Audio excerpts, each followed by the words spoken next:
All right, this is, so I believe, is the largest meteorite they've ever found, iron meteorite. And you see all these little holes through there? This is a lung. And all these little holes where the alveoli were. And all of the blood that was in there, everything else vaporized out. And you ended up with your iron inside, all blistered off. And if you look down inside, I can see the red patches inside some of these tubes here. Looks right like there, right. I don't know if you can see that or not, but I can see that there's red coloring in there, and that can be looked at. The crazy thing is, now with the new techniques they have, they can say, "Yep, that was blood. Yep, that was blood." I don't know, I'm sure it's not complete in its DNA sequences. I certainly hope not. Now, I have to be honest with you. It bothers me, and I worry that I am exposing things that can be used for good and bad. However, virtually everything there is can be used for good if it's treated correctly, or it can be used for bad if it's used in the wrong way. Like iron is good. You do a lot of good things with iron, but you can cut somebody really badly with a sword. That's just the way everything is. So you're going to have good people that do the right things. You're going to have bad people that use things for the wrong reasons. I can't stop any of that. I am going to expose everything I can expose, and the things I'm going to expose are just beyond belief of the average mind, but they have now been proven to be true from chemistry, from DNA, from CAT scans, from anatomy, from every single thing there is. Points to the fact that these ancient stories were in fact true. And space is filled with some forms of life which are very, very, very large, and so were the things that were on Earth, as were the dragons. All right, organs are saturated with blood. Obviously, the heart is just pumps blood, so obviously it's saturated. Your lungs are saturated with blood, and there's a lot of little holes for the air to come in and out, and that's why you have all these little channels in here. With every one of these is connected. You look at it in the microscope, you see there's another little tiny hole inside of all the other holes. And by the way, this one has a crystal right here. That they will form crystals and diamonds and everything. They call them vugs, these holes, and they're in lungs. This is nothing but blood and transition metals. The transition metals are in here primarily, and they're all colored because they have oxidation states that allow them to pass and accept particles, and that's how your body does what's called nucleophilic substitution. That keeps you alive. Not a single molecule in your body right now is stable. They're all dying within a couple of minutes until you refurbish them with oxygen and all the other things it takes to make them functional. And that all happens because of the blood. You stop breathing and you stop your heart from beating, you're dead very, very quickly. So this is the reason that you continue to live. I mean, that's just a fact. Now, this is a heart as well. But this one was in an area where it was 100% silicates. This was in an area where there was 100% transition metals, and they didn't leak out of that area, whereas this one was saturated and it drained them away. It's the same heart. It's the same style heart. They call this water opal. This is regular opal. All right, as you can see, these are metals: titanium, vanadium, chromium, manganese, iron, cobalt, nickel, copper. All these different transition metals are in your blood, and that's what we just saw in the heart. Those deliver and pick up stuff.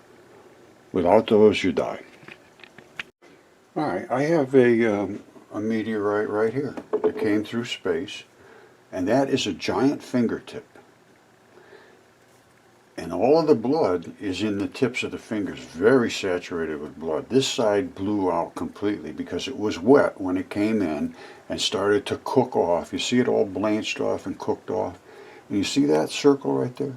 That circle right there? There was another one right here. This is literally, these are just almost like manufactured, the way these fingers are. And ours are too. I mean, it's absolutely stunning what the human body is constructed like. Now, this all burnt off.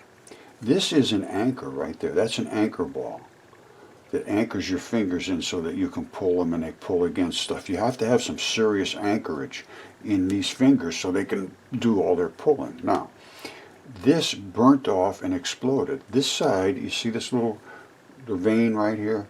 There's another vein right up here and one at the end. They don't blow out. The red ones blow out. And that's because it's the artery side. And I can prove this by showing you one that's here from Earth. This is an Earth fingertip. Now, it's right at the end, just as this one is. You see this? There is zero difference between these two. You have the artery, the vein down here and the vein up here. Same thing, vein, vein. You have the hook. They all have the same hook. You see that hook? You see that hook right on top of itself? They all have this little bump at the very end. Same. They all hook over to the side like that, the same. And they all have the red blood on one side and the black blood on the other. This is literally an identical fingertip to that, only it's a little smaller, obviously. And it is terrestrial. This is from the Earth. This was from Earth and died in a flood. Now, I cannot explain all these things. There was battles in the heaven, they said. Now, if you just can't accept what you see, then that's up to you. But I have done my research, and I know for a fact that's blood, and that's blood. And this has been, no, this wasn't one that was DNA tested. But that's red blood in there. I mean, it's saturated red blood. In the microscope, there's just no way you can possibly deny it. And I have other ones that have come through space, which are, they're around here somewhere. Little hearts and lungs and stuff like that. Well, here's one here. Here's a lung. And that's magnetic. Hold on, I got some magnets around here somewhere. There we go. You see this? What'll happen, you see it grab onto the, it's not really strongly magnetic, but it's magnetic enough. And this is the process of creating magnets from iron, is to heat them up and then let them cool down. And then they take on a magnetic signature. And that's what this did. And if in the microscope, I'm going to turn on a microscope so we can see this stuff. Because it's, I say these things, people, oh, the guy's just talking. No, I'm not. You see this? These also have magnetic signatures in them because the blood has solidified. And the funny thing is, this one doesn't. And here's another toe. You see, this one has the same thing, only it's from the other side. This is like facing at this one. There's the two bumps. There's the tip on the end. See, it's like facing this way. There's blood right coming out of it there. And this one has turned into all metals because it's drained off. This didn't come through space. But I got a lot of them here. I got so much stuff here, it's just incredible. And it's refused to be looked at because I'm considered to be a crazy person for even being able to open my mind up to think about this stuff. It's all recorded. This is all recorded history. I'm not bringing anything to the table that nobody else brought to the table either. Okay, everybody knows my claims on the dragon in North Africa, and somebody says I never mention Africa. Yes, it's in North Africa. It runs all the way across Morocco over to the Mediterranean, basically. Gigantic dragon. Now, this one is not so gigantic. This one here was the one that terrified the people, and St. George had to kill the dragon because the lottery fell on these people. You should come up and watch this. It's Mythology Unleashed. Absolutely fabulous. Very, very nicely done. I'm just going to play what happened here, just a little quick shot of it. But the dragon kept demanding more and more food. At first it was a sheep a day, then 2, then 3. Then they ran out of sheep. They started giving them their children. They had to give up their kids and finally the lottery fell because they made a lottery. So, well, anyway, let me play it here. Whoever the lottery fell on, they had to be sacrificed, and it ended up being the princess.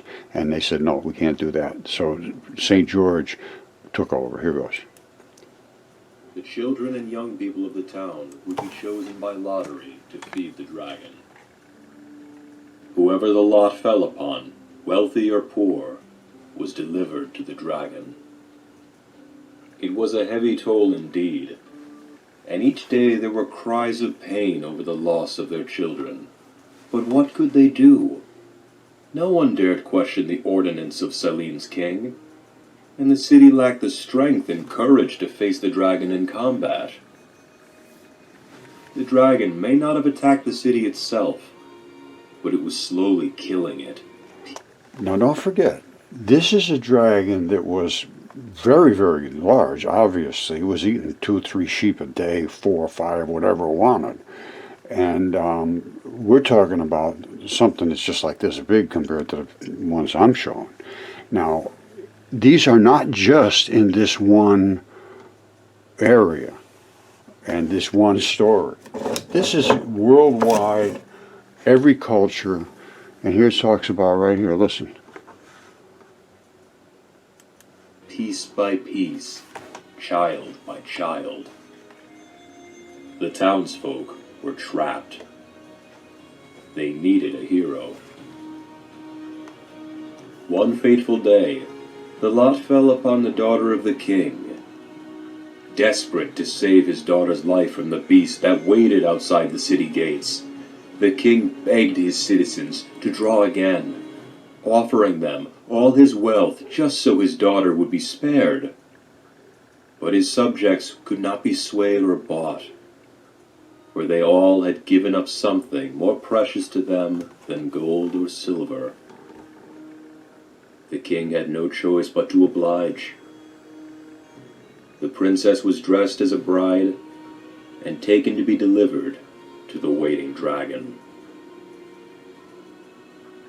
As the princess waited for the monster bound to the spot, it just so happened that at that very moment a knight rode into the clearing. He was adorned in strong armor, a lance in one hand, a white shield in the other, bearing a red cross. This was St. George of Cappadocia, a warrior of some renown and a devout Christian. When he saw the weeping maiden, he ventured forth to learn of her predicament. Okay, I'm going to leave you in suspense. We should come up here and watch this and see what was the disposition of this. Now, when they talk about a warrior of great renown and armored to the teeth, they were armored to the teeth. Okay, this is how it got me started. Somebody sent me this to look into this great myths of the Renaissance and the way we put our perspective on things. Now, this is about St. George, and this is from the Perspective channel on YouTube. Perspective. And this is about, look at these suits of armor. This is what it drove me crazy. Can you imagine them being able to articulate and fight and ride and run and do all the things with all this armor? I never could even possibly imagine it. Where do you see them in the museums? This just, when I saw this, I was just freaked out. Look, they got spikes on the horse's head. They bang something, they're going to kill the horse is going to kill the stuff. This is just amazing. I was just blown away. I don't know about you, but I never suspected this was, I never realized they had this kind of equipment in this kind of volume, it appears. It always makes me laugh, because he was actually a Turk of Greek origin who was born in Palestine near Tel Aviv and who served in the Roman army. So all those skinheads who've got St. George tattooed on their foreheads, they're actively promoting Turkish, Greek, Palestinian, Roman and Jewish unity. Well done, lads.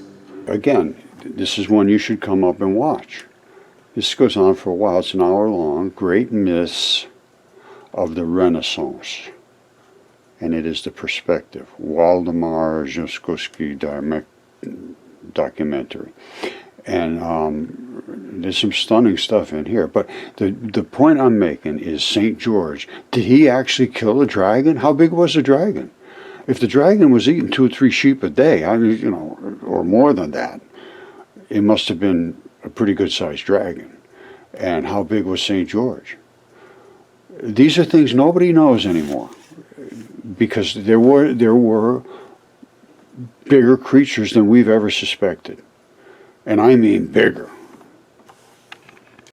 Alright, I'm sure you have Google Earth. I'm not going to belabor this. This is the giant fish being attacked with venom all on his back from the giant dragon, which is here, that runs all across North Africa.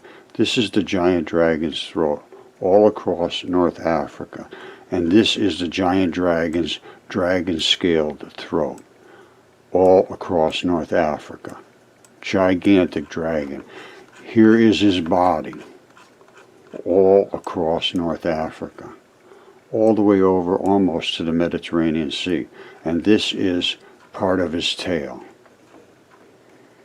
that runs out. And you see all this running off stuff? That's the decomposition of a fluid-filled body.